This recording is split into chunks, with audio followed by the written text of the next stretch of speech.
Usaha mikro, kecil, dan menengah menyumbang hingga 60% terhadap produk domestik bruto Indonesia. Sayangnya, meski sumbangannya terhadap perekonomian signifikan, masih banyak pelaku UMKM yang belum menyadari pentingnya memiliki legalitas usaha dan merek dagang. Untuk itu, pada 2018, Rike Karolin mendirikan kontrakhukum.com, sebuah platform digital yang menyediakan layanan hukum bagi UMKM. Layanan yang disediakan kontrakhukum.com antara lain membantu pelaku usaha mendapatkan nomor induk berusaha, membantu pendirian PT dan CV, mengurus perpajakan, hingga mendaftarkan merek dagang agar pelaku UMKM mendapatkan hak cipta.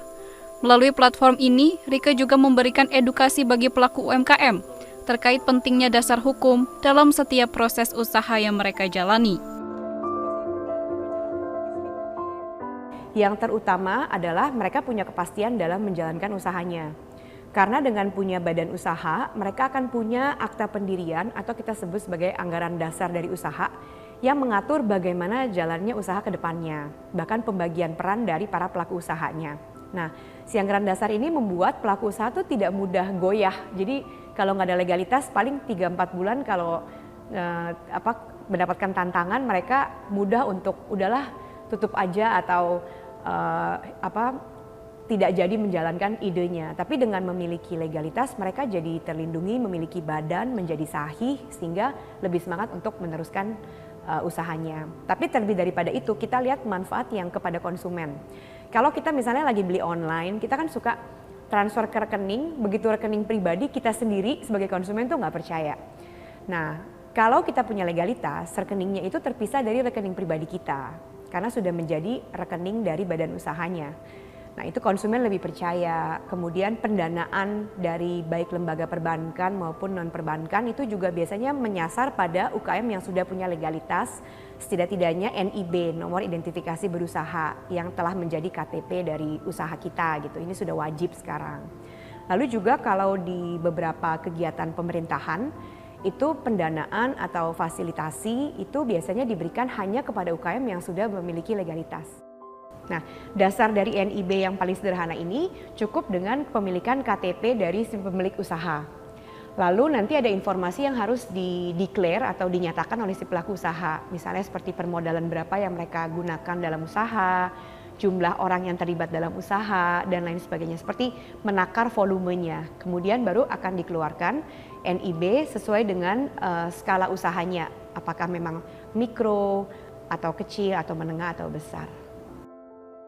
Yang paling menjadi polemik permasalahan kalau saya lihat, karena kita sudah bantu jutaan UKM ya sejak 2018 gitu ya. Permasalahan yang masuk ke platform itu kebanyakan adalah mereka ditutup, misalnya mereka buka toko online kemudian situsnya ditutup gitu ya karena tidak memenuhi ketentuan. Yang pertama, nama yang mereka gunakan ternyata milik orang atau memirip-miripi dengan merek yang sudah terdaftar.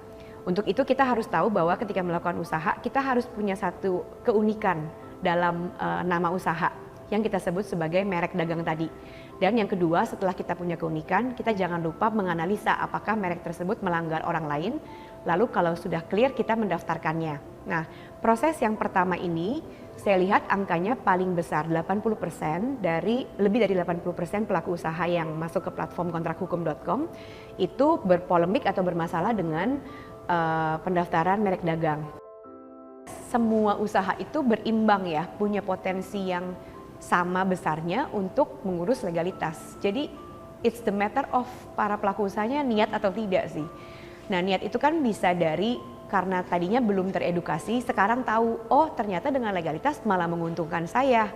Nah, kalau sudah tahu keuntungannya harusnya niat itu menjadi timbul dan kemudian mengurus legalitas di platform yang terpercaya dan mudah untuk mendapatkannya gitu ya. Salah satu referensinya tentu kontrakhukum.com. Nah, ketika mereka sudah mengurus legalitas, barulah mereka akan bisa merasakan manfaatnya. Nah, dari testimoni teman-teman pelaku usahanya, biasanya dari mulut ke mulut mereka akan semakin menyadari bahwa oh ternyata benar ya, legalitas itu bukannya harus dijauhi tetapi harusnya saya rangkul gitu untuk menjadi kekuatan utama dari usaha mereka. Ya, jadi kalau kita masih melakukan usaha secara mandiri sendirian, tentu kita jadi tidak bisa memilih badan usaha yang persekutuan. Persekutuan adalah CV dan PT.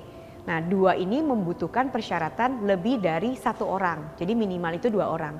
Sementara kita sendirian, tidak memiliki mitra sama sekali dan mungkin usahanya masih dalam kategori yang mikro. Nah, ini ada jenis badan usaha baru, yaitu perseroan perorangan, di mana pendirinya cukup 1 orang, tidak perlu persekutuan, tetapi terbatas pada jumlah revenue di bawah 4,8 miliar dalam 1 tahun. Artinya kalau ternyata dalam setahun sudah melampaui, dia diwajibkan untuk mencari mitranya, kemudian bersekutu dan membuat PT biasa atau meningkatkan PT atau merubah PT dari perseorangan menjadi PT biasa yang 2 orang. Dan selain itu kategori di sini juga pendirian perseroan perorangan, satu individu itu hanya bisa mendirikan 1. Sementara kalau PT dia bisa 1 orang yang sama mendirikan banyak PT.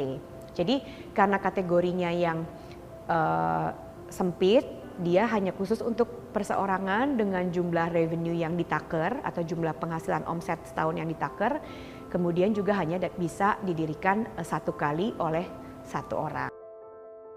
Kontrakhukum.com menggunakan teknologi digital dalam memberikan layanan hukum kepada UMKM. Karena itu, dengan menggunakan kontrakhukum.com, UMKM bisa mendapatkan layanannya lebih mudah dan murah daripada ketika mengurus perizinan sendiri atau menggunakan jasa konsultan hukum konvensional. Dari Jakarta, Sanya Dinda, Angga, Kantor Berita Antara, mewartakan.